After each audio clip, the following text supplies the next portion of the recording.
pronunciation, which is... Don't explain to me. Yeah. I will explain to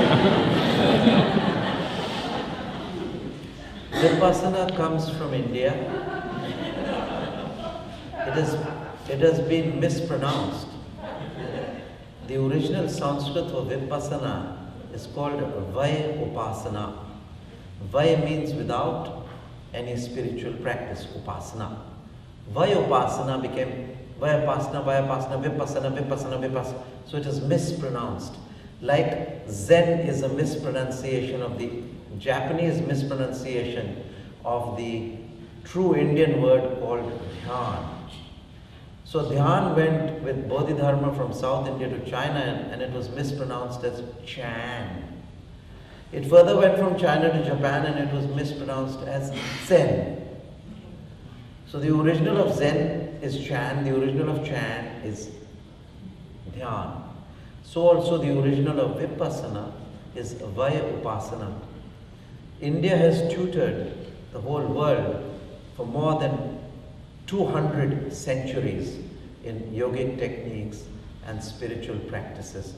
So India is the source, and this is what is said by the great author Li Yutang, a Chinese professor himself in the Wisdom of India, and it is also said by Will Durant that India had tens of thousands of years before the rest of humanity practiced and the highest spiritual sciences and experienced the highest states of ecstasy and samadhi, which later trickled down and inundated the whole of Asia and the whole world. So Kriya Yoga is definitely a more advanced practice than Vipassana, which you call Vipassana, which is the practice of Anapanasati. Do you know that? Anapanasati. So Anapana is again mispronounced. It is Prana Apana. Prana and Apana. Prana is the breath which goes up from the base to the third eye, and Apana is these are two spiritual currents. The prana is the inhaled upgoing breath, ana, pana. So ana, prana, apana, the downward current which goes from the third eye to the base. So Vipassana is good. It's a technique for India which we call the Hamsa technique, observing the breath and just being. But now it's time to move on. So go for the more advanced technique of Kriya Yoga, the Shiva Shakti Kriya. Right? Yeah, sounds radically different. Yes?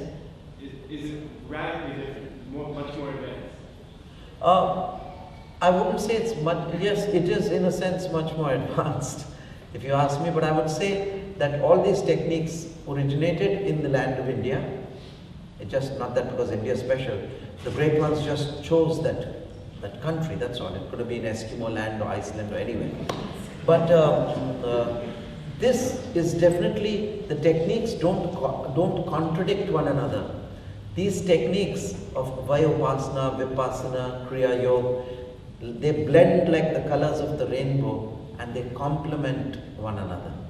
So we are not in conflict with any other techniques. We are in complement with all other techniques, whether they be of Islam or Sufism or Buddhism, which is, you must realize that Buddha was not a Buddhist, he was an Indian, right? And Christ was not a Christian, he was a Jew. So we have to get to the source that Buddha actually practiced the yogic techniques and not Vipassana. Buddha practiced a technique like Kriya Yoga. So yes, you can go ahead, there's no conflict, it's a smooth flow. Shiva Shambho Namah Shivaya Namah Har Har Har Har Har Mahadevaya Shiva Shambho Namah Shivaya Namah Har Har Har Har Har Mahadevaya Shiva Shambho Namah